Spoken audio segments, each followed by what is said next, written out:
자, 오늘은 신구약 중간사 세 번째 시간입니다.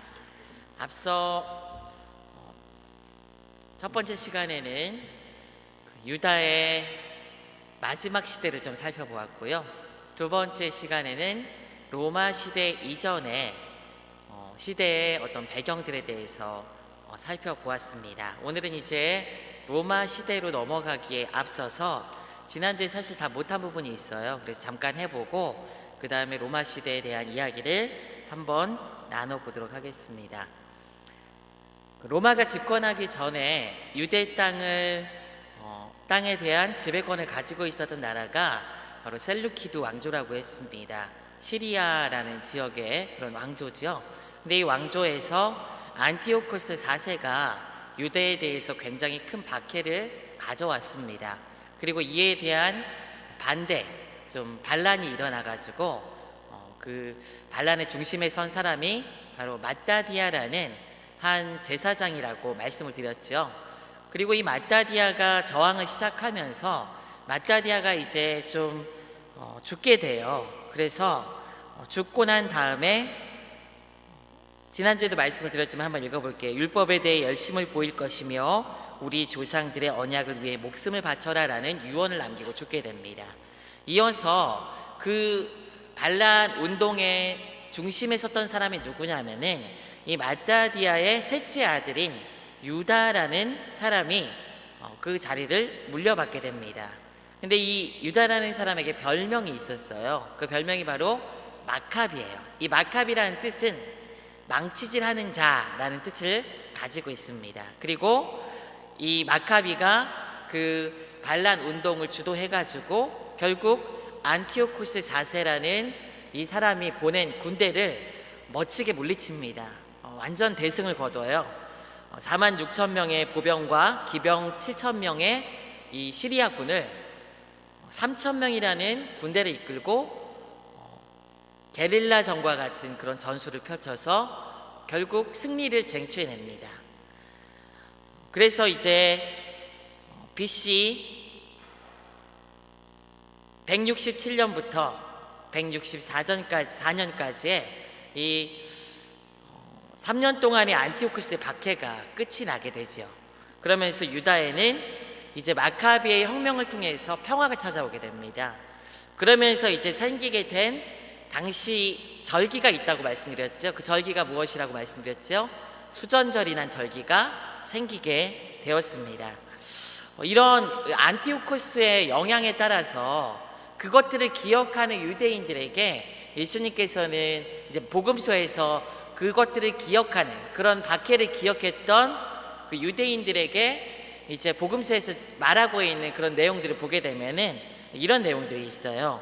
멸망에 가증한 것, 이런 얘기들이 있잖아요. 복음서에 이런 것들이 이제 안티오코스 4세 당시에 그 그 성전에서 제우스 신전을 세워놓고 돼지 제사를 드리던 그런 것들을 이제 빗대어서 생각해서 이제 한 표현들이죠.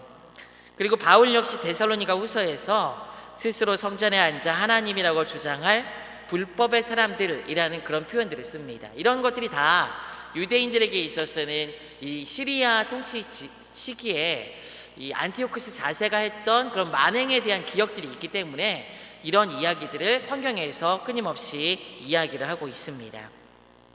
이 마카비는 그래서 신실한 사람의 전형으로 당시 사람들에게 인식이 되게 되었고, 이들은 예수님 당시에도 이제 열심당으로 당에게도 영향을 끼치게 되었어요. 그러니까 어떤 사람들은 예수님 당시에 이제 많은 세력들이 있었어요. 사두개인, 바리새인, 에센파 이런 세력들이 있었는데 그 중에 하나가 작은 세력 중에 하나가 열심당이 있었어요. 그런데 이 열심당이 이 마카비 후손들이다라고 이야기하는 사람들도 있습니다.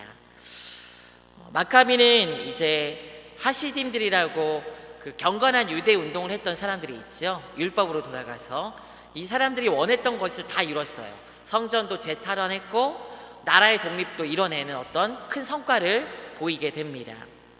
그런데 이제 그 목표가 달성되자 이 하시딤들이 마카비에 대한 후원을 철회하게 됩니다. 그러나 마카비는 이제 독립전쟁을 끊임없이 계속해가요. 그리고 이제 마카비 이후에는 이 마따디아의 마지막 아들인 이 요나단이라는 사람이 있습니다. 그래서 둘째 형 시몬의 도움으로 이 혁명 운동을 계속 이어가면서 결국 이제 독립을 완전히 쟁취해내게 됩니다. 결국 이제 이런 마카비 가문의 어떤 활동을 통해서 유대는 이제 BC 152년에 셀루키드 왕조가 결국 항복을 해버려요. 그러니까 나라가 커가지고 우리 졌다라고 항복한 게 아니라 유대를 헬라화하는 것에 대해서 이제 못하겠다라고 손을 놓게 되는 계기가 이제 일이 벌어지게 됩니다. 그리고 유다 마카비의 막내 동생인 요나단을 유다의 대제사장으로 이제 임명을 하게 돼요. 그 이후에 이제 마카비 가문이 하스몬 왕조라는 그 왕조로 이제 불리게 됩니다. 그러니까 이전까지는 마카비 혁명인데 그 이후로부터는 유대 왕이 됐어요. 왕조가 된 거예요. 이제 다른 왕조가 된 거예요. 그래서 이제 하스모니아 왕조로 이제 이어지게 되고, 이 하스모니아 왕조는 AD 주전 63년 로마 제국의 지배하에 들어가기 전까지 그러니까 AD 40년이에요. 사실은 40년 정도까지 이제 이 왕조가 이제 그 명맥을 유지하면서 이어지게 됩니다. 굉장히 재미있는 것은요, 유다가 멸망한 연도가 언제라고 제가 말씀드렸죠? 586년, BC 586년이라고 말씀드렸습니다. 그때부터 BC 586년부터 20세기 중반까지, 그러니까 오늘 이 시대 20세기 중반까지 유대인들이 정치적인 독립을 누릴 수 있는 유일한 시기가 바로 이 마카비 혁명이 성공하고 난 몇십 년 사이에 어떤 그런 시간밖에 없었다는 거예요. 유대인들은 그래서 나라를 잃어버린 어떤 서름들을 굉장히 오랫동안 많이 겪어왔습니다. 이 하스몬 왕조는 그 뒤에 이제 요한 힐카누스라는 지도자가 이제 집권을 하게 되고, 그러면서 이제 시리아도 정복해요. 처음에는 시리아의 지배를 받았잖아요. 근데 이 요한 힐카누스라는 그 왕이 이어서 이제 시몬 이후에 그 왕은 굉장히 정복 외교실이랑 그 다음에 좀 자기가 하나님의 나라를 확장한다는 어떤 그런 의식을 가지고 있었어요. 그래서 사마리아도 정복하고, 이 사마리아의 그리심산에 이 사마리아인들이 세운 성이 있습니다. 그 성전이 있어요. 그 성전도 파괴하고, 그러면서 이두메라는 지역이 있어요. 이두메라고 이제 그 이방인들이 사는 지역이 있는데 그 지역까지 막 영토를 막 넓혀가요, 요한 힐카누스가. 그러면서 이두메에 사는 굉장히 성경에 많이 나오는 단동 인물이 하나 있는데요. 누구냐면은 헤롯이라는 그 왕의 가문이 되는 그 첫 시작이 되는, 그러니까 헤롯 대왕의 아버지예요. 헤롯 대왕의 아버지가 되는 이 안티파터라는 사람이 이때 이두메에서 개종을 하게 됩니다. 이 힐카누스에 의해서 정복하고 난 다음에. 그러면서 이제 헤롯가가 유대인에 지대한 영향을 끼치게 되죠. 거기서 이제 헤롯가가 개종을 하면서 유대인으로 개종을 하면서 그런 일이 벌어지게 됩니다. 이 요한 힐카누스 이후에 이 권력 투쟁이 이제 벌어지게 되는데, 로마 장군 그 유대 왕들 힐카누스 후손들 사이에 권력 투쟁이 벌어지게 돼요. 근데 그때 때마침 로마에 어떤 일이 일어났냐면은 이 폼페이우스가 정권을 잡으면서 유대를 장악하게 돼요. 그러면서 이제 로마의 영향권 안으로 유대인들이 이제 이스라엘이 들어가게 되는 것이죠. 이러면서 이제 이 헤롯 가문의 첫 시작이었던 안티파터라는, 헤롯의 아버지가 안티파터라는 사람이에요. 근데 이 안티파터가 폼페이우스 편에 확 붙어요. 근데 폼페이우스가 정권을 잡으니까 당시 돈으로 1000달란트나 되는 그런 금을 이제 폼페이우스에게 갖다 바쳤다고 합니다. 1000달란트 엄청난 돈이죠. 그 돈을 갖다 바치면서 유대 총독으로 이제 임명이 되는 거예요. 그리고 안티파터가 이제 본격적으로 정치 일선에 나서게 됩니다. 그러면서 이제 로마 통치 안으로 이제 들어간 거예요. 이 안티파터가 로마에 이제 폼페이우스로 시작했지만은 이 안티파터가 정치적인 수완이 굉장히 좋았던 사람이에요. 그래서 권력이 어디로 이동하는지 정확히 봤던 사람입니다. 처음엔 폼페이우스에 붙었다가 그 다음에 이제 권력을 잡은 사람이 누구냐면 카이사르입니다. 여러분 잘 아는 율리우스 카이사르, 아주 유명한 말을 남겼죠. 브루투스 너마저 그러면서 딱 죽었죠. 그 카이사르가 이제 정권을 잡게 돼요. 그러면서 그 카이사르 편에 딱 붙게 돼요. 그러면서 이 안티파터가 카이사르 편에 붙으면서 당시에 이제 로마는 1차 삼두 정치가 진행될 때예요. 그러면서 카이사르, 이제 폼페이우스, 크라슈스라는 사람이 정권을 잡기 위해서, 로마의 권력을 잡기 위해서 막 투쟁하던 때에 카이사르 편에 딱 붙으면서 다시 주류를 타게 돼요. 폼페이우스 편에 있다가 카이사르의 주류를 타게 됩니다. 그래서 줄을 잘 서서 이 폼페이우스가 비참한 최후를 맞을 때 이 카이사르에게 신임을 얻게 됩니다. 카이사르가 폼페이우스와 전쟁을 끝내고 이제 애굽에서 로마로 돌아가기 전에 이 안티파터가 카이사르를 만나요.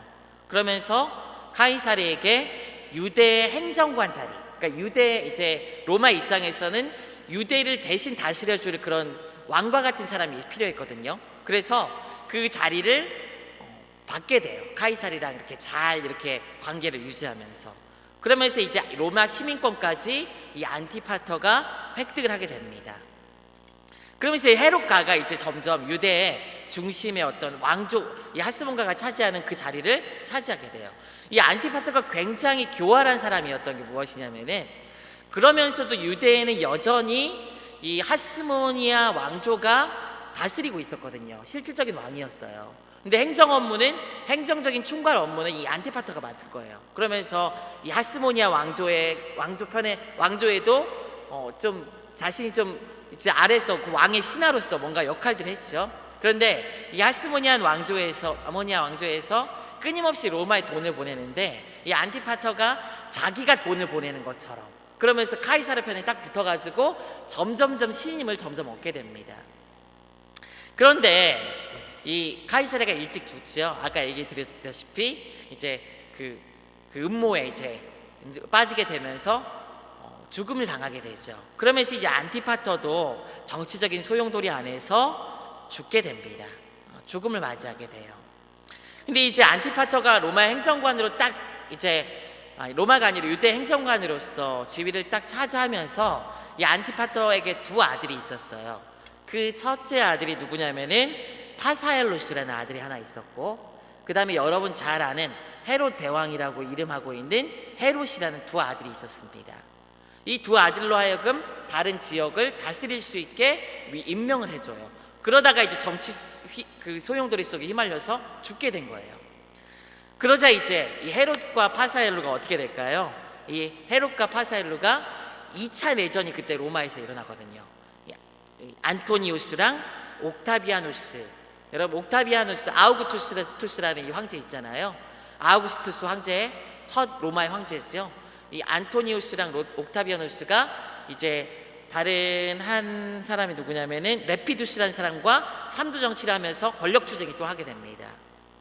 이때 이 헤롯과 파사엘로스, 자기 아버지가 죽고 나자 이 당시 이제 안티파터가 죽기 전에 카이사르랑 친하게 지내면서 카이사르의 부하였던 안토니우스에게 굉장히 친분한 많은 관계를 맺어왔어요. 그래서 이 두 아들이 아버지가 죽자마자 안토니우스에게 확 가서 붙습니다. 우리를 좀 도와달라고. 그래서 이 안토니우스를 통해서 이제 유대 지역의 새로운 정권을 이 두 아들들이 잡게 돼요. 그런데 안타까운 것은 무엇이냐면은 이들에게 비극적인 일이 하나 벌어져요. 뭐냐면은 분봉왕이 이들이 된 거예요. 로마의 그 이스라엘의 분봉왕이 된 거예요. 그런데 파르티아라는 나라가 이 유대로 쳐들어오게 됩니다.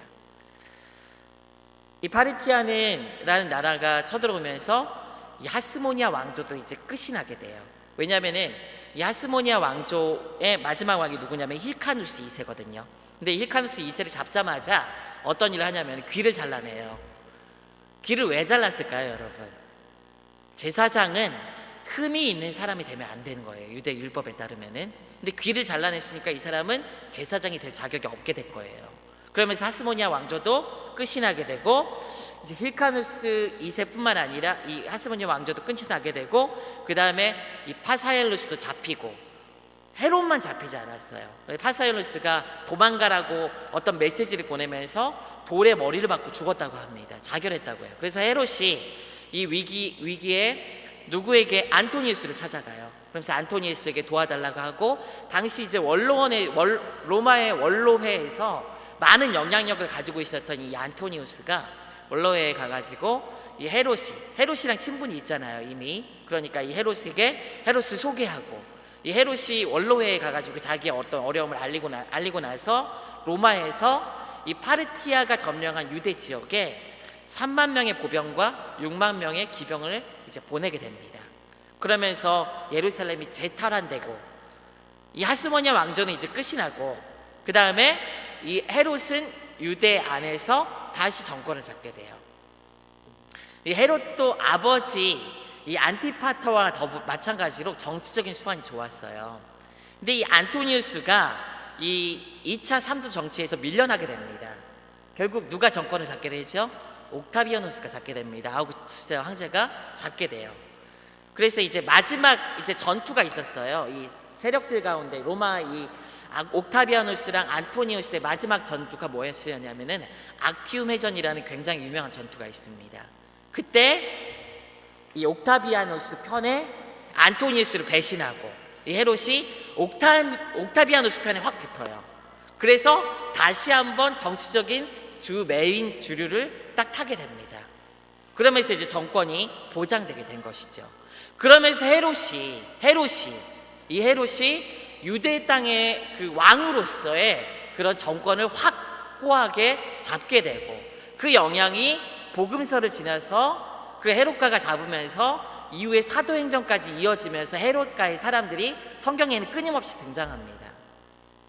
이것이 이제 헤롯 가문이 로마 시대에 유대에 끼친 영향이에요. 그래서 제가 이제 성경을 좀 볼 때 참고를 하시기 위해서 한번 살펴봐야 되는 것이 있어요. 그게 무엇이냐면은 헤롯 가문에 대해서 우리가 한번 살펴봐야 합니다. 정리를 한번 해봤는데요. 먼저 첫 번째, 헤롯 가문에 처음 등장하는 인물이 누구라고 말씀드렸죠? 이 안티파터라는 사람입니다. 근데 성경에는 이 안티파터가 등장하진 않아요. 근데 이 안티파터가 아까도 말씀드렸다시피 이두메 사람으로서 이방인이었어요. 근데 이방인임에도 불구하고 유대의 왕이 된 이유는 그 아까 얘기 드렸던 하스모니아 왕조가 이두메 지역을 점령하면서 거기에서 개종을 한 거라고 말씀드렸잖아요.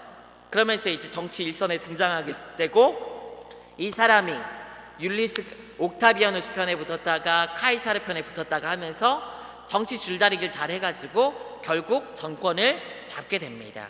그러면서 이제 안티파터는 정치 소용돌이 속에 죽게 되었다고 말씀드렸죠. 그 다음에 이제 우리가 살펴볼 사람이 누구냐면 헤롯 대왕이에요. 헤롯 대왕은 안티파터의 두 번째 아들입니다. BC 약 40년부터 예수님께서 탄생하시기 4년 후까지 이렇게 정권을 잡았던 사람입니다. 이 안티파터나 율리우스 카이사르가 암살당하는 바람에 이 안티파터 젊은 아들 이제 헤롯이 험난한 권력 투쟁을 하게 됩니다. 그러면서 유대 왕이 되죠. 그런데 이제 헤롯 대왕이 주전 이제 4년에 죽을 때까지 이제 온 유대와 사마리아와 갈릴리의 왕으로서 예루살렘에서 절대 권력을 누리게 돼요. 근데 이 헤롯은 굉장히 많은 특징을 가지고 있었습니다. 무슨 특징이냐면은 첫 번째, 불안한 왕권을 가지고 있었어요. 왕권이 불안했어요. 그래서 그의 통치 초기부터 확실히 이 불확실성에 직면하게 돼요. 왕권이 불안하게 되면 왕이 여러분 어떻게 되게 되냐면요, 주변에 있는 영향력을 끼칠 수 있는 사람들을 어떻게 해요? 숙청을 하게 돼요. 그래서 이 헤롯 대왕이 굉장히 포악하고 잔인한 전술을 하게 됩니다. 끊임없이 정치적인 불안감에 시달렸어요. 그래서 장인도 죽이고, 자기 아내가 10명이나 있었는데 그 중에 10명이나 있었는데 그 중에 아내도 많이 죽이고, 아들도 10명 있었는데 그 아들 중에서도 3명이나 되는 아들을 죽였습니다. 이 정치적인 어떤 불안감에 시달렸기 때문에. 예수님 당시에 이 헤롯 대왕이 동방에서 박사들이 왔을 때 예수님 계신 곳을 알려달라고 하죠. 내가 경배하겠다. 그러면서 동방 박사들이 그냥 떠나게 되자 어떻게 하죠? 베들레헴이라는 것을 알고 베들레헴에 난 2살 이하의 아이들을 다 죽이죠. 그만큼 권력에 대한 어떤 불안감에 시달렸기 때문에 이런 일들을 자행할 수밖에 없었던 거예요, 이 헤롯은요. 그러나 이런 어떤 결점들이 있음에도 불구하고 헤롯의 위대한 업적도 있습니다. 무엇이냐면은 헤롯은 굉장히 위대한 건축가였어요. 그래서 건축가로서의 업적이 굉장히 탁월하게 드러납니다. 유대인들에게 성전을 지어주죠. 당시 이제 스룹바벨 성전 이후의 성전이 이제 세 번째 성전이 헤롯 성전인데, 이 헤롯 성전이 무려 이 솔로몬의 성전이 그렇게 아름다웠다고 하잖아요. 근데 이 솔로몬의 성전의 2배나 되는 규모로 이 성전을 지어냅니다. 유대인들에게 그래서 박수를 받아요. 지지를 얻게 돼요, 이 성전 때문에. 그리고 이 성전뿐만 아니라 이제 예루살렘의 로마와 같은 수도 공사를 했고, 그 다음에 1000명이나 되는 제사장들을 훈련을 시켜요. 그래서 건물을 지을 수 있고 꾸밀 수 있는 사람을 훈련시켜서 성전에 직접 들어갈 수는 없으니까 일반인들이 그 사람들로 하여금 성전을 또 짓게 합니다. 내부 공사를 하게 돼요. 그러면서 성전도 아름답게 지어놓고 성전이 다 지어지자 자신이 가지고 자신의 재물 중에서 이제 수소 300마리를 가지고 가서 제사까지 그곳에 드리게 돼요. 그래서 유대인들에게 굉장히 많은 박수를 받게 돼요. 헤롯이 지지를 얻게 됩니다. 이것으로 말미암아. 뿐만 아니라 이 헤롯이 지은 도시가 하나 있습니다. 무엇이냐면 여러분, 가이사랴 아시죠? 가이사랴 신도시를 이 헤롯이 개발을 하게 돼요. 도시공사를 했어요. 먼저 이제 사마리아의 요새를 건설해서 세바스테라고 불리는 그 곳을 아우구스투스의 도시라는 뜻을 가지고 있거든요. 그런 뜻을 가지고 있거든요. 그런 도시를 한번 세웠어요. 근데 이후에 이제 로마 초대 황제 옥타비아누스, 이제 아우구스투스 이 황제를 위해서 다시 한번 도시를 건설하는데 그 도시가 가이사랴예요. 가이사랴. 그 이름이 이제 카이사르의 도시라는 의미. 왜 카이사르의 도시라고 했을까요? 이 옥타비아누스가 카이사르의 양자입니다. 양자. 그래서 이 카이사르의 도시라고 이름을 붙여서 그 도시를 로마에 헌납하듯이 이렇게 도시를 멋지게 세워냅니다. 이 카이사르에는 인공적인 항구까지 있을 정도로 굉장히 발전한 도시로 세워지게 됩니다.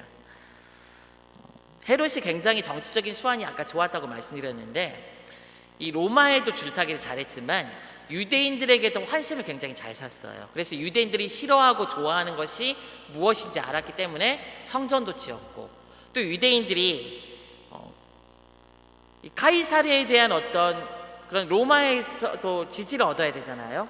로마의 어떤 행정관으로 이제 임명이 된 거니까, 분봉왕으로 임명이 된 거니까. 그래서 로마의 지지도 이렇게 도시를 세워서 얻었지만은 또 유대인들의 심기를 건드리지 않기 위해서 카이사르의 초상을 한 장도 예루살렘 성에 들여오지 못하게 했다고 합니다. 그만큼 양쪽의 어떤 비율을 잘 맞춰가면서 정치를 잘했던 사람이 헤롯이에요. 헤롯 대왕이에요. 그리고 아까 말씀드렸다시피 이제 굉장히 유대인의 왕으로서 그 왕권을 지키기 위해서 잔인한 통치를 많이 했고요. 마치 이제 헤롯의 이제 마지막 10년이 있어요. 통치 기간의 마지막 10년은 살인광 같은 늙은이 같이 어떤 정권을 잡기 위해서, 지키기 위해서 굉장히 광적인 행동을 많이 했습니다. 그래서 아까 10명의 부인 중에서 2명의 부인을 죽였고 3명의 아들과 처남, 서조부까지 살해해요.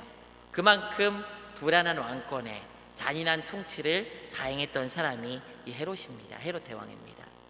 그리고 헤롯 대왕이 죽고 나서 이제 그 헤롯이 다스리던 이 지역을 3명의 아들이 나눠서 통치하게 돼요. 그 아들들이 누구냐면 첫째 아들이 아켈라우스, 그 다음에 둘째 아들이 안티파스라는 헤롯 안티파스라고 해요. 둘째 아들이. 그리고 세 번째 아들이 빌립입니다. 빌립이에요. 근데 이 아켈라우스랑 이제 빌립에 대한 이야기는 여러분 아시죠? 헤롯 빌립은 누구죠? 누구죠? 이 헤롯이 안티파스라는 그 세례 요한이, 여러분 이 본문 기억하시죠? 세례 요한이 헤롯에게 책망을 하죠. 무엇 때문에 책망을 합니까? 동생의 부인을 얻었다고 책망을 하잖아요. 그 동생이 바로 빌립이에요. 헤롯 빌립이에요. 동생의 아내를 뺏었다고 책망한 그 동생이 바로 헤롯 빌립이에요. 그리고 그 책망받은 헤롯이 누구냐면은 헤롯 안티파스라는 둘째 아들입니다. 그리고 첫째 아들은 이제 아켈라우스라는 아들이 있는데, 이 아들은 등장하진 않아요, 성경에. 근데 이 아들은 어떤 지역을 다스렸냐면은 유대와 사마리아와 이두메를 다스렸어요. 그런데 이 굉장히 잔인하고 포악하게 다스려서 결국 나중에 로마에서 그 다스리는 지역, 그 정권, 그 권력을 뺏어버립니다. 그리고 직접 로마가 그 지역을 다스리게 돼요. 이 안티파스가 나중에 이제 예수님께서 이제 유대인들에게 이제 모함을 받아가지고 예수님께서 빌라도 앞에도 쓰고 또 유대인의 왕이었던, 당시 유대인의 왕이었던 헤롯에게도 신문을 받죠. 그 헤롯이 바로 이 헤롯 안티파스라는 사람이에요. 세례 요한에게 책망받기도 했고 또 예수님을 이제 신문했던 왕이 바로 이 헤롯 안티파스입니다. 굉장히 이제 이 헤롯 안티파스가 헤롯 대왕의 어떤 그런 정권들을 잘 물려받아가지고 정치를 잘했어요. 그럼에도 불구하고 나중에 여자를 잘 만나게 되죠. 이 헤로디아라고 하잖아요. 헤로디아가 충동질을 해요. 헤롯 안티파스 옆에서. 그래서 결국 나중에 로마의 신임을 잃게 되고, 이 사람도 이제 프랑스로 유배를 당하게 되어서 이제 이 헤롯 가문이 이제 유대 지역에서는 사라지는 듯 보이나, 그러나 다른 헤롯이 또 등장하게 돼요. 이 헤롯 가문의 사람들이 또 등장하게 돼요. 누구냐면은 이 외에도 이제 이 세 아들 외에도 헤롯 아그리빠라는 사람이 있습니다. 헤롯 아그리빠 1세. 이 사람은 누구냐면은 헤롯 대왕의 손자이면서도 헤로디아와 친남매간을 유지했던 사람이에요. 그리고 성경에는 어디 나오냐면은 성경에는 사도 바울이 이제 사도행전 12장에 나오는 이제 헤롯이 이 사람이거든요. 사도 바울이 아니라 야고보를 잡아 죽이죠. 유대 이제 예루살렘에 야고보가 있죠. 이 야고보를 잡아서 죽이자 유대인들이 막 좋아하잖아요. 그래서 베드로도 잡아 죽이려고 막 하고 그런 일이 벌어지잖아요. 그때 야고보를 잡아 죽인 왕이 바로 이 헤롯 아그리빠 1세예요. 헤롯 아그리빠 1세. 이 헤롯 아그리빠 1세는 어떻게 죽죠? 나중에 성경에 보게 되면 어떻게 죽습니까? 그 소리를 막 내니까 유대인들이 와, 신과 같은 소리다라고 얘기하자 어떻게 해요? 교만하죠. 그래서 어떻게 돼요? 벌레 먹어서 죽었다라고 사도행전 12장에서 나온 왕이 바로 이 헤롯 아그리빠 1세입니다.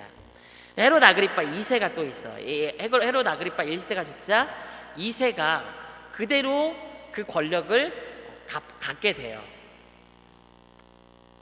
그래서 이제 이 아그리빠가 이제 바울이 이제 아그리빠에게 이렇게 얘기하죠. 바울이 이제 유대인들에게 잡혀서 아그리빠 왕이여, 선지자를 믿으시나이까? 라고 바울의 질문을 듣고 이제 바울이 계속 이야기를 하자 바울에게 이런 얘기를 했던 왕이 바로 헤롯 아그리빠 2세입니다.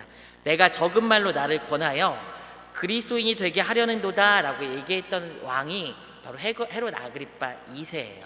그래서 성경에는 이렇게 헤롯 가문의 사람들이 끊임없이 등장하면서 이 복음과의 어떤 관계, 예수님과 또 복음이 증거되는 어떤 그 사이에서 끊임없이 등장하면서 권력의 중심에 선 사람들이 바로 이 헤롯 가문의 사람들입니다. 그래서 헤롯 가문에 대한 이해가 있으면은 그런 본문들을 이해할 때 훨씬 더 좋으리라고 저는 봐요. 이런 아들들이, 후손들이 이제 있었고요. 그 다음에 이제 좀 살펴봐야 되는 사람은 누구냐면 본디오 빌라도를 한번 살펴볼 필요가 있어요. 가장 유명한 로마의 총독이죠. 우리가 알고 있는 주후 26년에 부임을 했습니다. AD 26년에. 그리고 이제 당시 이제 로마의 가장 권력의 중심에 섰던 사람이 세자누스라는 사람입니다. 근데 이 사람의 신하였어요. 이 사람의 신임을 받는 신하였어요. 근데 이 빌라도는 정치적인 수완은 좋지 못했던 것 같아요.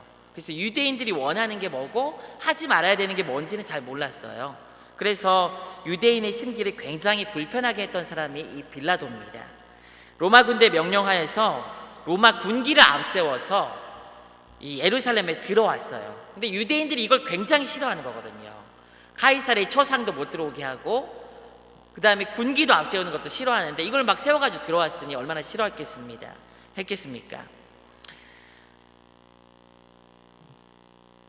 그리고 또 황제의 이름이 새겨진 방패들을 예루살렘에 있는 헤롯 궁에다가 세우려다가 또 유대인들의 반대로 또 이게 실패한 사람입니다. 그러니까 유대인들이 싫어했던 것, 그러니까 하나님 우상 숭배할 만한 것, 그 다음에 또 하나님 외에 다른 신을 섬기는 어떤 그런 상식물들, 이런 것들을 싫어하는데 이런 것들을 자꾸 가져오려고 했던 사람이에요. 이해를 잘 못했던 것이죠.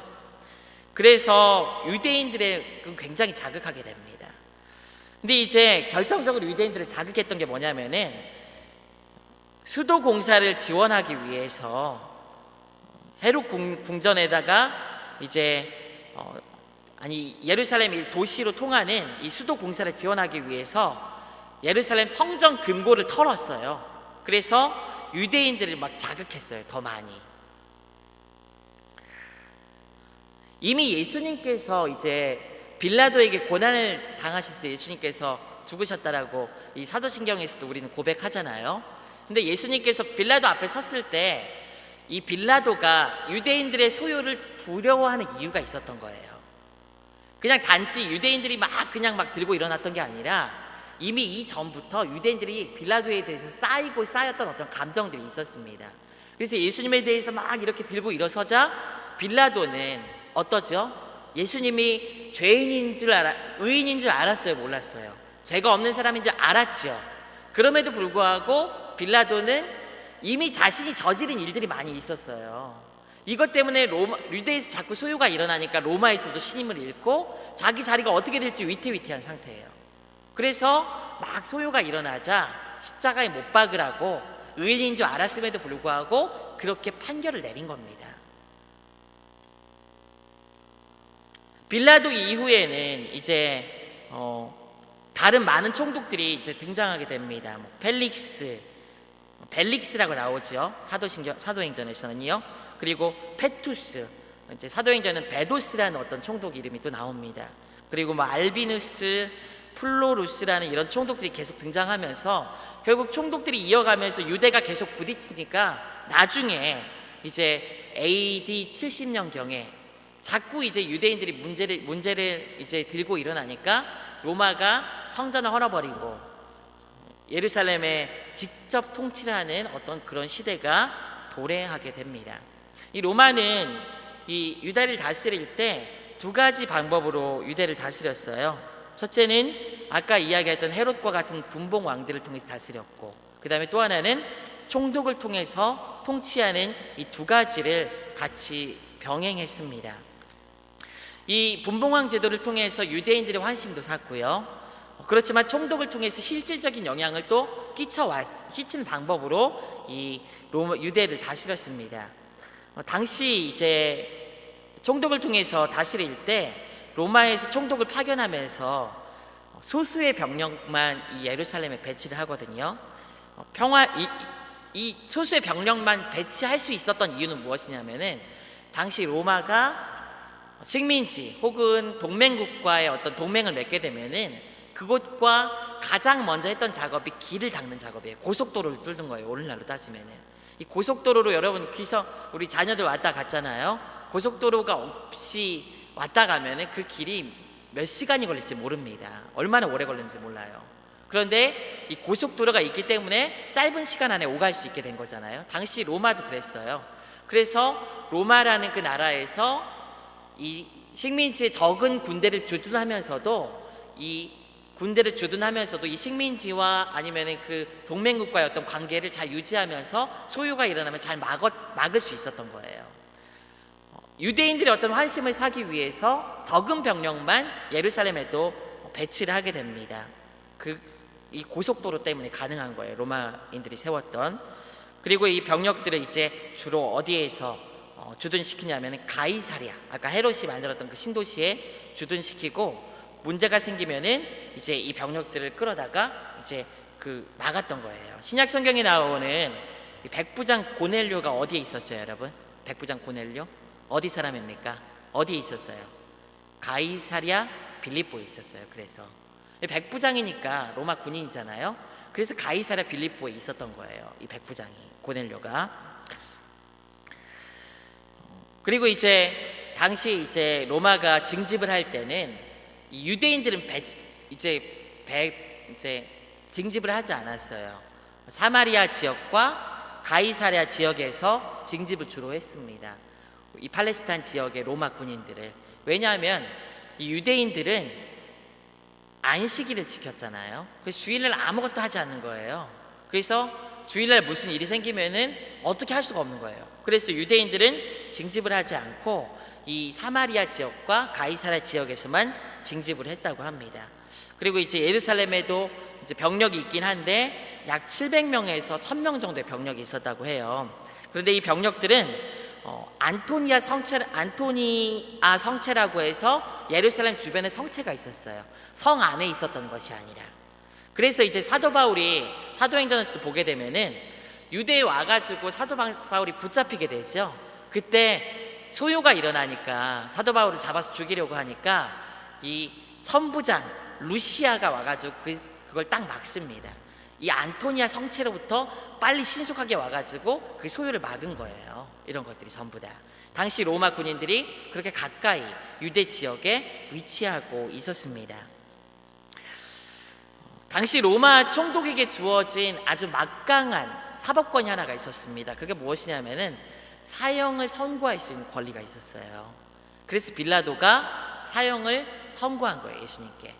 유대인들은 당시 이제 로마 사람들이 유대의 어떤 그 문화와 그 자체를 그대로 인정해 주었어요. 종교적인 어떤 배경들을. 그렇지만 유대인들도 그 관습 법들이 있잖아요. 나름대로 유대인들의 어떤 법들이 있잖아요. 근데 그 법들에서 다 할 수 있는데 유일하게 하지 못한 것이 무엇이냐면은 사형을 할 수가 없었던 거예요. 사람을 죽일 수 없었던 거예요. 그 권한이 없었어요. 그래서 유대인들이 빌라도 앞에 가가지고 예수를 사형시켜 달라고 요구를 한 겁니다. 자기들 법대로 자기들이 마음대로 못하니까. 그리고 빌라도는 그 어떤 정치적인 그런 이제 입지가 좁아진 상태에서 그들의 요구에 따라서 그렇게 내몰릴 수밖에 없었던 사람이 이 빌라도예요. 제가 대학 다닐 때 좀 인상 깊게 읽었던 책이, 이 얇은 책이 있어요. 빌라도의 고백이라는 책이 있거든요. 빌라도의 고백. 근데 이 책에 보면은 빌라도가 이제 진짜인지는 모르지만 성경에 없는 내용이니까 빌라도가 예수님을 약 3번 정도 만났다고 그렇게 기록을 합니다. 근데 빌라도에 막 고뇌가 담겨 있어요. 그 안에 어떻게 할지에 대한 고뇌가 막 담겨 있는 그런 걸 소설인지 뭔지 모르겠어요. 빌라도의 고백인지 편지인지 제가 잘 기억이 안 나요. 근데 그 책이 하여튼 빌라도가 당시에 썼다고 이야기하는 그런 일기 같은 건데, 근데 그런 내용들이 담겨 있어요. 빌라도도 어떻게 보면은 굉장히 좀 안타까운 사람 중에 하나죠. 어쩔 수 없이 그런 선택을 했던 사람이니까요. 이렇게 이제 이런 권한들이 있었고요. 이런 종교적 이런 배경들 외에도 당시 로마 이전에도 제국들이 이 예루살렘에 대해서 갖고 있었던 환상이 하나 있었어요. 그것이 무엇이냐면은 이 예루살렘에는 돈이 있다는 생각을 했습니다. 항상 무언가 차고 넘친다는 생각을 했어요. 그래서 예루살렘이 제국의 관심 밖에서 벗어난 적이 없습니다. 유대라는 땅이 굉장히 좁은 땅임에도 불구하고 이 열강들이 이 예루살렘을 둘러싸고 패권을 잡고 있었던 열강들이 예루살렘에 항상 주목하고 있었어요. 제국의 약탈 시대에도 막대한 부를 예루살렘 성전은 축적을 했어요. 그게 가능했던 이유가 무엇이냐면은 제국의 황제와 왕들이 예루살렘에 돈이 있다고 생각하게 된 이유가 무엇이냐면은 실제로 이 로마 시대에도 예루살렘에는 특별한 창고에 많은 금이 보관되어 있었다고 합니다. 그 이유가 무엇일까요? 유대인들이 바벨론에게 멸망당하면서 이미 그 주변에 많이 흩어졌어요. 흩어져서 그들이 어떻게 됐어요? 유대인의 상술, 유대인의 뭐 무엇 막 이렇게 얘기하는 지혜 뭐 이런 얘기를 하듯이 거기에서 굉장히 경제적으로 성공한 유대인들이 많았던 거예요. 근데 이 유대인들이 하나님께 예물을 바치면 어디 와서 바치겠습니까? 다 예루살렘에 와서 바치는 거예요. 그러니까 실제적으로 헌금의 양도 굉장히 많았다고 합니다. 그래서 많은 열강들이 이 예루살렘에 대해서 예의주시를 항상 했던 거예요. 이런 제국과 열강들의 아픔을 겪고 있던 유대인들이 그들의 이제 그런 아픔들에서 구원해줄 메시아를 기다리는 메시아 대망 사상을 가지게 된 것은 어떻게 보면은 당연한 거예요. 아까도 말씀드렸다시피 그 20세기 초반까지 BC 586년 거의 뭐 2500년 정도 되는 그런 시간 동안 유대에서 정치적인 독립을 누릴 수 있었던 유일한 시간이 이 마카비 혁명이 성공하고 나서 몇십 년 되지 않은 시간밖에 없었던 거예요. 이런 아픔들이 있었던 사람들이 메시아 대망 사상을 가지지 않을 수 없었던 겁니다. 하나님께서 우리를 이 악한 세력들에게서 구원해 줄 거야. 그래서 예수님께서 오실 그 시대에는 그 메시아에 대한 그런 기대감과 그런 예언들에 대한 소리가 막 팽배하게 퍼져 있었어요. 시몬, 그래서 이제 요한이 이제 그런 광야에서 외친 자의 소리로서 이 메시아에 대한 어떤 이야기를 할 때 사람들이 그렇게 귀 기울일 수밖에 없었고 거기에 끌릴 수밖에 없었던 이유, 회개할 수밖에 없었던 이유가 그런 배경들이 다 깔려 있었던 겁니다. 이런 열강들에 대해서 이렇게 로마의 영향들, 이런 제국들의 그런 영향들이 이 당시 이 신약 시대 예수님과 그 바울의 어떤 활동까지 그 시대까지 전부 다 끊임없이 이어지고 있다는 것을 여러분 좀 기억하시면 좋겠습니다. 이런 내용들을 좀 알고 있으면은 성경을 볼 때 왜 이렇게 얘기했고 이런 것들이 어떤 배경에서 나왔고 그러면 조금 더 성경을 이해하는데 도움이 되리라고 생각합니다. 오늘은 여기까지 우리 로마 시대에 대해서 살펴봤고요. 다음 주에 다시 로마에 대해서 좀 살펴볼 텐데요. 실질적으로 이제 로마의 산물들이 무엇이고 또 그리고 당시 이제 유대의 어떤 바리새인 서기관들과 같은 사람들이 누구인지 이런 부분들을 다음 시간 1시간 더 하면서 살펴보는 시간을 갖도록 하겠습니다. 우리 다 같이 한번 기도하고 마치도록 하겠습니다. 하나님 감사합니다. 오늘 우리가 또 로마 시대의 어떤 그런 문화들 또 그리고 배경들에 대해서 함께 살펴보았습니다. 주님께서 오시는 시대가 어떤 시대인지 우리가 이런 배경들을 통해서 알고 성경을 보게 하시고 그렇게 성경을 볼 때 우리의 눈에 새로운 주의 말씀들이 깨달아지는 은혜가 있게 하여 주시옵소서. 주의 말씀들을 사모하는 마음으로 우리가 배울 때 그 지식들 하나하나가 말씀을 깨닫고 알게 하는데 도움이 되는 그런 복된 지식들이 될 수 있도록 주님 인도하시고 함께하여 주시옵소서. 남은 강의의 모든 시간도 주님께서 인도해 주실 줄 믿사오며 감사드리며 예수 그리스도의 이름으로 기도드리옵나이다. 아멘.